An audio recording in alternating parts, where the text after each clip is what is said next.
दोस्तों आज हम चर्चा करने वाले हैं शिवम दुबे की वाइफ के बारे में, जिनका नाम है अंजुम खान। ये नाजिया इलाही खान के खिलाफ मुसलमानों को लामबंद कर नफरत भड़काने का काम कर रही हैं, क्योंकि नाजिया इलाही भारतीय जनता पार्टी की नेता हैं। और हम सभी जानते हैं कि शिवम दुबे की वाइफ बहुत पहले से ही भारतीय जनता पार्टी छोड़िए भारतवर्ष और हिंदुओं के खिलाफ इसी प्रकार की बयानबाजी तथा इस प्रकार की बयानबाजी करने वाले लोगों को लाइक और रीट्वीट करती आई हैं। बहुत सारे लोगों ने कहा कि ये उनका ओरिजिनल अकाउंट नहीं है, लेकिन जो शिवम दुबे का ओरिजिनल अकाउंट है वो भी इसको फॉलो करता है और यहाँ से हमें पता लग जाता है कि महिला कितनी नफरती है। शिवम दुबे तो अपने करियर में लगातार डूबता ही जा रहा है, लेकिन उसने अपने घर में जो बीवी पाल रखी है वो भी किसी सड़क के गुंडे से कम नहीं है, वो भी एक जिहादन की तरह काम कर रही है। समय रहते शिवम दुबे यदि इस बात से नहीं उभरा तो इसका खामियाजा पूरे भारतवर्ष की ओर से इस व्यक्ति को भुगतना पड़ेगा, क्योंकि क्रिकेटर्स की और टैलेंट की हमारे देश के अंदर कमी नहीं है। इस पर चर्चा करेंगे और बहुत सारे ऐसे विषय हैं जिनके बारे में कम से कम मेन स्ट्रीम मीडिया भी बोल नहीं रहा। लेकिन आप लोगों के लिए खुशखबरी यह है कि अमेजन पर हमने अपनी किताब जिसका MRP 549 है उसका प्राइस कर दिया है 399 प्लस। इसमें आपको कोई डिलीवरी चार्ज भी नहीं देने हैं, ये इंक्लूडिंग डिलीवरी है। उससे बड़ी चीज कि आप इसको कैश ऑन डिलीवरी मंगवा सकते हैं। कि हम चर्चा करेंगे आज अंजुम खान के विषय में, शिवम दुबे की वाइफ के विषय में। हम सभी जानते हैं कि शिवम दुबे को हमने चेन्नई सुपर किंग्स की ओर से खेलते हुए देखा था। उन्होंने बहुत अच्छे अच्छे सिक्सेस लगाए, लेकिन जो इंटरनेशनल क्रिकेट में खेलने के लिए आए तो उनकी सिट्टी पिट्टी गुम हो गई। श्रीलंका के इस दौरे में भी उन्होंने कुछ खास काम करके नहीं दिखाया, और हो सकता है कि इस समय पर क्योंकि ब्रेन वॉशिंग में उनके टाइट रस्से कसे जा रहे हों और उनके दिमाग में उसी प्रकार का तनाव बना हुआ हो।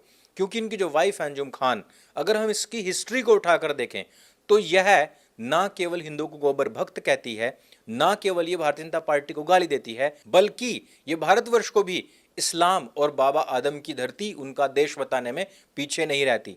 नाजिया इलाही जो कि लगातार मुसलमानों के अंदर जितने भी गलत रिचुअल्स हैं उसके खिलाफ आवाज उठाती आई है, उसी के खिलाफ ये महिला एक पोस्ट करती है। इस पोस्ट में सबसे ऊपर लिखती है, नबी की शान में गुस्ताखी होने पर आपको गुस्सा नहीं आता तो आपका ईमान मर चुका है, और अगर आपका ईमान जिंदा है तो रीपोस्ट करके मेरे साथ लिखिए अरेस्ट नाजिया इलाही खान। नीचे लिखती है, सभी साथियों से गुजारिश है अब इस नाजिया इलाही खान की खबर लेने का वक्त आ गया है। मुसलमानों के खिलाफ बोलते बोलते भी हमारे आका नबी के बारे में बेहुदा बातें कर रही हैं। यानी कि मुसलमानों के बारे में खुद अंजुम खान भी जानती है कि वो खबर कैसे लेते हैं। वो ठीक वैसे ही खबर लेते हैं जैसे उन्होंने कन्हैया लाल जी की खबर ली थी, या उमेश कोल्ले की खबर ली थी, या फिर किशन भरवाड़ की खबर ली थी। यानी कि एक चलती फिरती अलकायदा है और हिंदुस्तान के अंदर एक ब्राह्मण परिवार में इस समय पर शरण लिए हुए है। हम ये सोचते हैं कि इस्लाम में क्योंकि महिलाओं की दुर्गति है तो वो सुधर जाएंगी, लेकिन मुझे लगता है कि हर एक तो नाजिया इलाही नहीं होते। वो एक ब्राह्मण के परिवार में जाने के बावजूद भी शिवम दुबे उसको क्या कुछ समझाता, वो उल्टा शिवम दुबे पर हावी होती दिखाई देती है। ये लोग अपनी आइडियोलॉजी को डिफेंड नहीं कर सकते, बस ये सीधे ही खबर लेने की बात करते हैं। और उसी प्रकार की जितने भी खबरें लेने वाली बातें हैं वो हमने अपनी किताब ढाई मोर्चे के चक्रव्यूह में भी डिटेल में, और वो भी एक एक उदाहरण के साथ, सारे प्रूफ्स के साथ में लिखी हुई है। और इसी पुस्तक की मैं चर्चा कर रहा हूं कि इसके प्राइस हमने बेहद कम कर दिए ताकि आप लोग इस कोर्स को कर सकें और इस प्रकार के मानसिक जिहाद से भी बच सकें। दोस्तों, दिल्ली के एक कैब ड्राइवर का वीडियो सबके सामने है, जिसमें कि एक पाकिस्तानी पुरुष भारतीयों के बारे में और खास तौर पर दिल्ली वासियों की बुराई करते हुए पकड़ा गया, और साथ में बैठी हुई एक भारतीय लड़की ही उसका साथ भी दे रही थी। हम ऐसी कैसी युवा पीढ़ी हैं कि 15 अगस्त आ रहा है और हमारे अंदर थोड़ा सा भी सेल्फ रेस्पेक्ट नहीं, कि एक पाकिस्तानी व्यक्ति हिंदुस्तानियों को गाली देता है और बताया जा रहा है कि एक हिंदू लड़की जो कि हिंदुस्तानी है वही पाकिस्तानी को सपोर्ट कर रही है। यहाँ तो पाकिस्तानियों के खिलाड़ियों को भी सम्मान मिल रहा है, जबकि पता लग रहा है कि पाकिस्तानी वो खिलाड़ी जिस नदीम अहमद की मैं बात कर रहा हूँ वो खुद भी ऐसे आतंकवादी संगठनों के साथ उसके रिलेशंस हैं। और इंडियंस की बुराई करने में कोई पाकिस्तानी नहीं बल्कि हिंदुस्तानी मुसलमान भी अग्रणी हैं। जैसे कि अभी फारूकी का ही मैंने वीडियो देखा, मुनव्वर फारूकी एक जगह पर खड़े होकर कोंकणियों को गाली दे रहा है, जिसके बाद जब पिटाई का नंबर आया तो माफी मांगने लग गया। लेकिन क्या ये मेंटालिटी केवल एक ही व्यक्ति की है? मैंने उस किताब में यह भी जिक्र किया है कि किस प्रकार से पाकिस्तानी आतंकवादियों की विचारधारा को हमारे देश के छोटे छोटे मुस्लिम बच्चे भी फॉलो करते हैं और हिंदुस्तानियों के ऊपर तंज कसते हैं। अभी तक तो हम समाजवादी पार्टी के एक नेता मोईद खान के विषय में ही पढ़ रहे थे कि उसने किस प्रकार से माइनर 12 साल की लड़की के साथ में न केवल सामूहिक दुष्कर्म करा और कराया, बल्कि उसी के कपड़े उसके मुंह में ठूस के उसका वीडियो बनाया और फिर कहा कि अगर तूने किसी के सामने मुंह खोला तो मैं इसको वायरल कर दूंगा। लेकिन अब नवाब सिंह यादव, जो कि समाजवादी पार्टी का एक कद्दावर नेता है, बल्कि डिंपल यादव का सांसद प्रतिनिधि भी रह चुका है, इसके साथ में भी अखिलेश यादव उसी प्रकार से खड़े मिलते हैं जिस प्रकार से अवध प्रसाद पासी पहले मोईद खान के साथ में खड़े मिलते थे। अर्थात ये सभी लोग समाजवादी पार्टी के कद्दावर और कट्टर नेता हैं। जैसे ही उत्तर प्रदेश के अंदर इनकी सीटें सरप्लस हुई, वैसे ही अब इनके रंग और रंगत बाहर निखर करके आती जा रही है। इस व्यक्ति ने भी एक नाबालिग लड़के के साथ में यही कार्य किया और अब खैर वो पकड़ा तो गया है, लेकिन अभी अगले 5 साल और हैं, 2027 भी पड़ा हुआ है।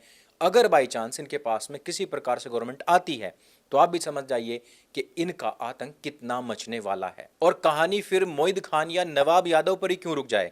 कलकत्ता के अंदर इसी प्रकार से एक डॉक्टर, जिसके साथ में इसी प्रकार से दुष्कर्म करने के बाद उसकी हत्या कर दी गई, उसकी आंखों में भी कांच के टुकड़े मिले, उन लोगों का संबंध भी कहीं ना कहीं इंडी गठबंधन से ही है।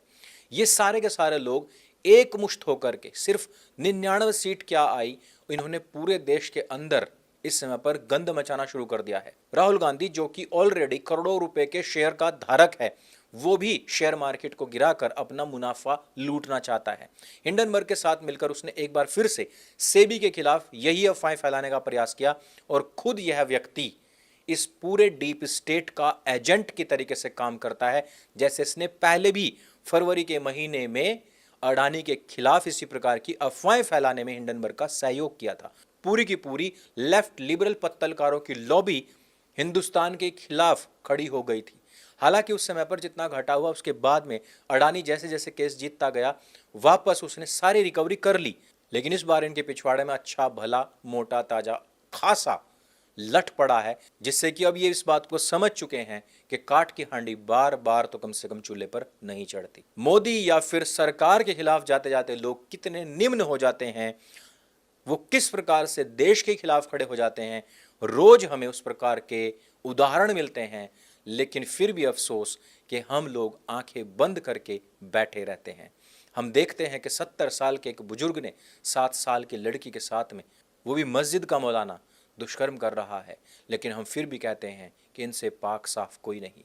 एक मौलाना, जिसका वीडियो मैं टेलीग्राम पर डाल दूंगा, 7 साल 8 साल की लड़की के साथ में इसी प्रकार का कार्य कर रहा है, उसका वीडियो वायरल हो जाता है, लेकिन फिर भी इनसे साफ सुथरा कोई नहीं। बंगाल में जब से हिंदुओं के साथ ये सब चीजें हो रही हैं, तब से यहाँ भारतवर्ष में भी गृह युद्ध की डिमांड कर रहे हैं लोग, लेकिन हम फिर भी यही कहते हैं कि एक शांति प्रिय मजहब है। दोस्तों, कब तक सोने का ढोंग करते रहोगे? अब तो कम से कम जाग ही जाओ। इस वीडियो में सिर्फ इतना ही। अगर ये वीडियो आपको अच्छा लगता है, जानकारी से भरपूर लगता है, तो उसको सबके साथ